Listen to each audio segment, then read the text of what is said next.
Welcome back to the Shift RSA. My name is Jean, and today you join me in a Mercedes-Benz 400e Cabriolet, or E400 Cabriolet. So what is the E400 Cabriolet? Essentially, it's the two-door soft-top version of the E-Series Mercedes-Benz. Since this is the 400, it comes with a 3-litre twin-turbo V6. So that's two turbos powering 6 cylinders in a V configuration. The power goes to the wheels via a 7-speed automatic gearbox. That combination is good for 245 kilowatts and 480 newton meters of torque. Those are your headline figures. And the result of all that power is a 0 to 100 kilometer an hour figure of just over 5 seconds, which is really good because this is quite a heavy car and it's a drop top. And that kind of performance you would usually associate with proper AMG models.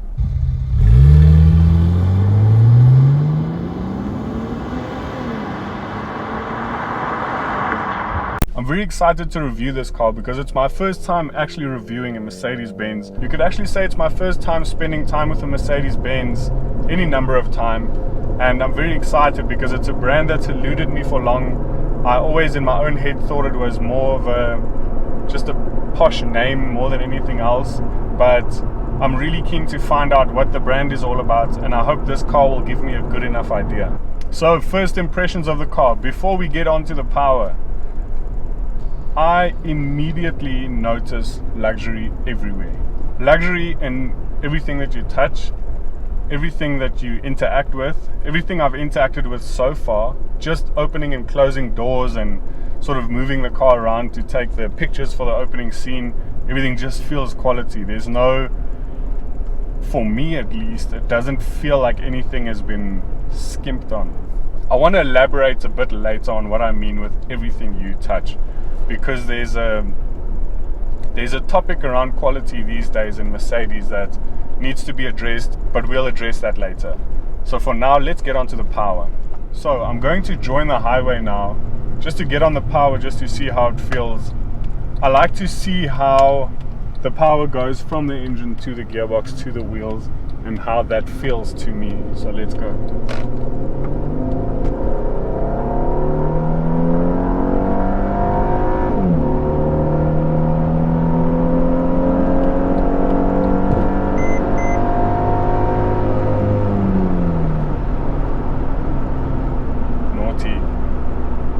So that's I sort of expected that. From a twin-turbo V6, I sort of expected that, because V configuration engines always have a certain vibrato about them. I don't know if that makes sense. And I got a lot of that. The power didn't feel too much down low, and I don't know if it really peaked. I feel like it was very similar all the way, quite linear, if that makes sense. The urgency was definitely there. It's funny, when you're cruising, it's almost like it has a split personality. When you're cruising, it's very unsuspecting. It's not lazy, but it's unsuspecting, and it doesn't have that real get up and go thing. Something you would associate with a quick car. But it definitely has the kind of delivery, especially once you put your foot flat, you get this speed element. And there's a big difference between being quick and being fast. And this has fast kind of speed, if that makes sense. Like merging onto the highway now, we were going uphill, and it just, once it got going, it just kept going. And I well could have run out the clock in no time at all. But obviously, being a responsible citizen, I abide by the laws. I stick to the rules of the road, so.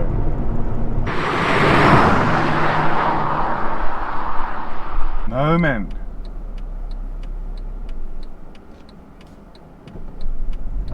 Yes, I don't like stop-start systems, eh? It's so annoying. How do I turn that off? So, being a bi-turbo V6, funny enough, I think the fact that it has two turbos doesn't give you that turbo feel. It's not like there's no power and then there's a lot of power. It's masked very well. It almost feels like a naturally aspirated engine, whereby if you get onto the power, it goes into boost gradually enough, and then you do feel the surge, but it doesn't give you that sensation where you're waiting, and then boom, it pushes you. it comes in gradually enough, and I think it's a very Mercedes way of doing things, where it doesn't want to come across as crude or like a blunt instrument. It almost wants to maintain that luxury feel, where almost like you'd find in a Rolls Royce, where it's not meant to be jerky in any way and it's not meant to be crude in any way. So that's one thing I will say about the power delivery in here. While we're talking about the engine, I think it's fair to mention that I think some sound is being played through the speakers, because this is a very well insulated cabin for a soft top especially, and I'm getting a very direct sort of sharp engine noise, and I feel like it might be coming through the speakers. I'm not complaining, I just would prefer a more natural sort of engine tone, something that sounds a little bit more like it's coming from the engine through the exhaust underneath you, if that makes sense. So let's see what she does in manual. I'm going to shift down.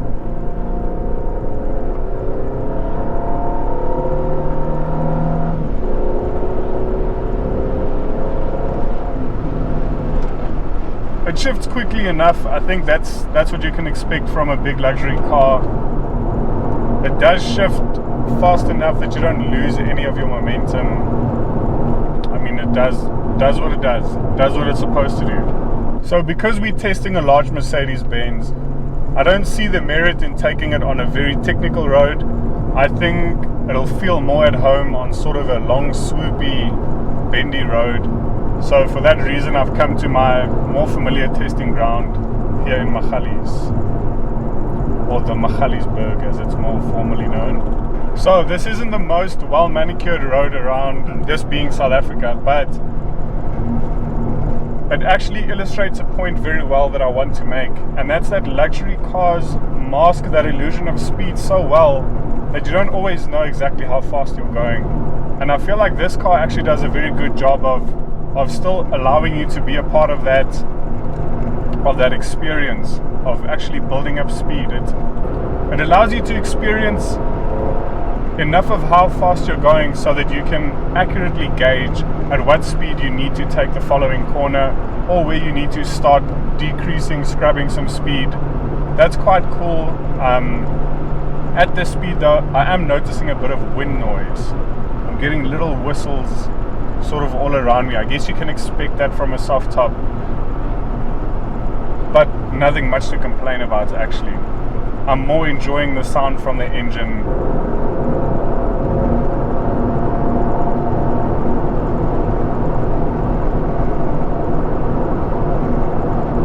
So the steering is weighted very well.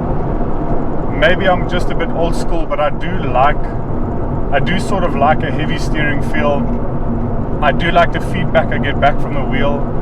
It's almost very BMW-like, if you will. And on center, it gives you enough wiggle room to just cruise going straight at a high speed. You're not constantly making little corrections. But when you do need to actually turn into a corner, it definitely gives you enough confidence to know where the wheels are at and to know exactly how much lock you need to put in to properly work your way through the corner. That's a very cool thing. I think it's down to the fact that this is the AMG trim and the suspension is a tad bit lower and a tad bit stiffer. And being in sport mode at the moment, I didn't notice really a big difference between eco and sports and manual in the steering, but it's direct enough. My inputs are equally matched by what the car does. It's not vague at all, and that's something that I think is important of a car like this, which has it has a Grand Tourer appeal more than it has a sports car appeal. Look, you're never going to get away from the fact that it's a drop top. You're never going to get away from that.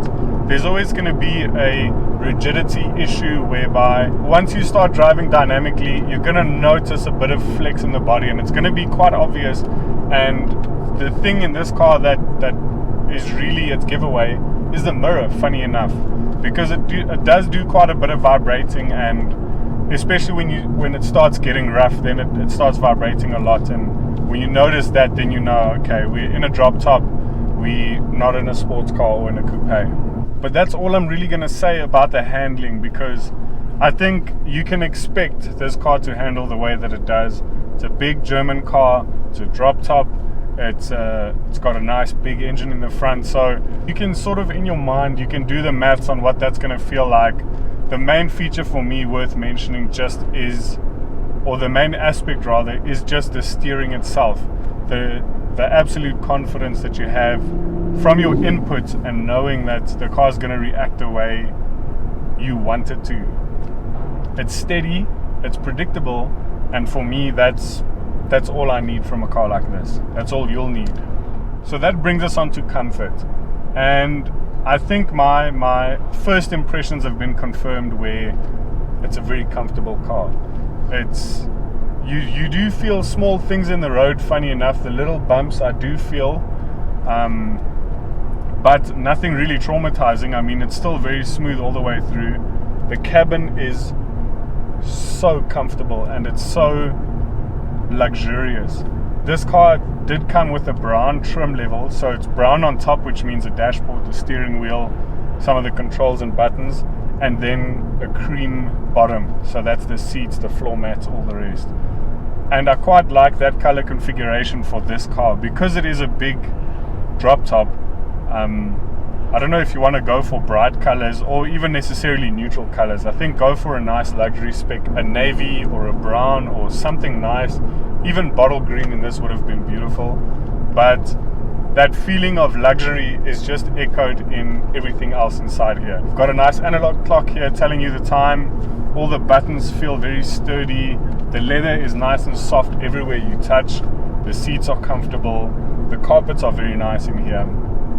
But that brings me on to something that I mentioned earlier. And if you remember, I said everywhere you touch. So something they've gotten right in this car that they aren't getting right in the newer cars is all the parts that you touch include the steering wheel, your controls, your buttons, the paddle shifters, all that kind of thing. Everything you'll touch on a daily basis, the doors opening and closing, the handles here outside. All of those things feel premium in here, and funny enough, all the parts you don't touch.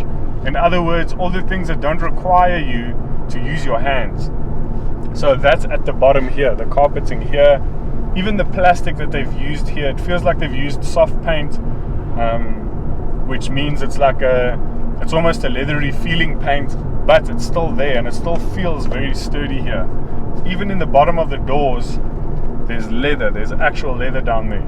And in the newer cars, I don't think Mercedes do that anymore. I think they've sort of, I don't know if it's a way to increase profits on each car, but they've sort of started adding cheaper plastics lower down in the cabin where you wouldn't usually touch, but you'll notice. And that's annoying for me. If I'm buying into this brand, I would like to know that they've gone the extra mile to ensure that everywhere possible, the best materials are used. And I don't know if that's true in the newer cars, but it is true in this car where the premium materials continue even far down here in places you wouldn't necessarily expect to feel them. As for trim and spec, you get everything you could expect from a premium German car.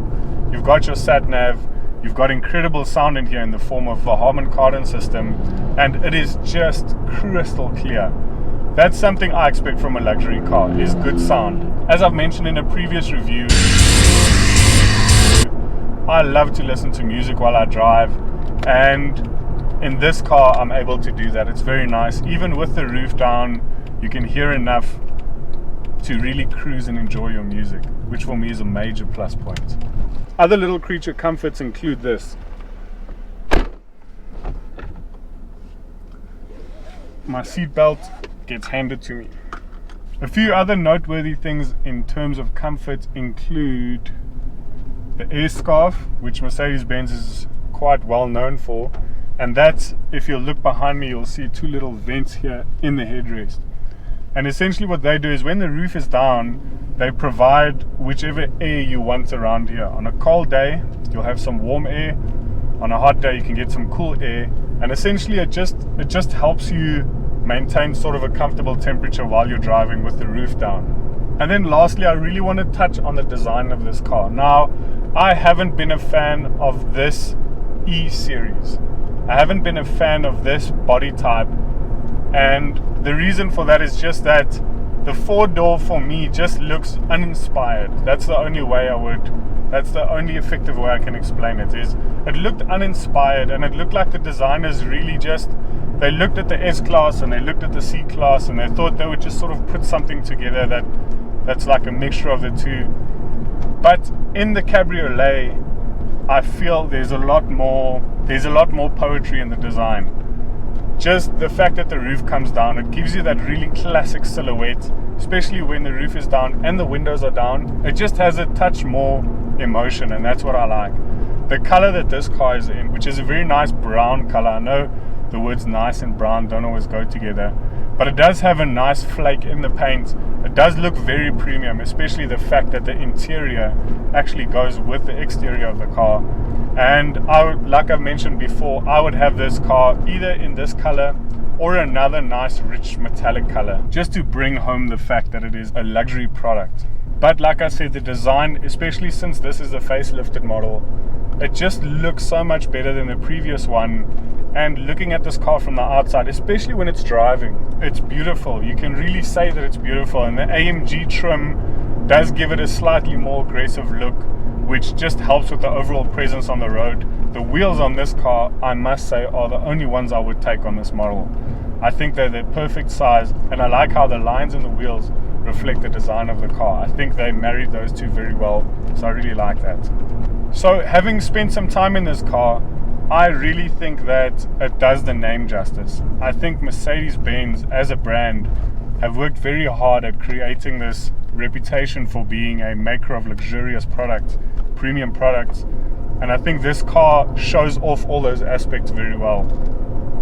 I think these are well worth the price you pay for them, considering that in South Africa, German cars tend to, or almost any premium brand, tends to depreciate very quickly, and I think it makes cars like this a steal. If you consider what a brand new family car costs from any automaker, if you compare that to what you would pay for this on the second-hand market, even with low mileage, I think you get great value for money. Yes, Mercedes has a habit of having small things go over time that are very painful and tedious to fix, but you sort of can expect that from buying a second-hand Mercedes-Benz. So my overall impression of this car, it's definitely a premium product, it's definitely very comfortable to drive, and it's definitely a treat to drive. I haven't felt bored once since I've gotten in this car. It never felt like the car was being asked to do something it didn't want to do, which is a very good aspect of owning a car, is having the confidence that it will do whatever you ask it to do. It does comfort, it does speed, and I think it does those things very well. I also want to make the point that I don't think this car is for a young person necessarily. I think Mercedes-Benz has a wide enough range of products that there's something for everyone. I think this is for your more established person, someone a little bit older, more mature, someone who can really appreciate this car for what it really is, and that's going to treat it the way it should be treated. So guys, I really hope you've enjoyed this video. I hope I was able to give you a good enough interpretation of this car. If there's anything I left out, please feel free to put it in the comments. I don't always manage to cover every single thing about a car. If you want to see more content like this, please remember to like and subscribe. Please interact with me on any of my platforms, whether it's here or on Instagram. Please stay safe on the road, guys, and until next time.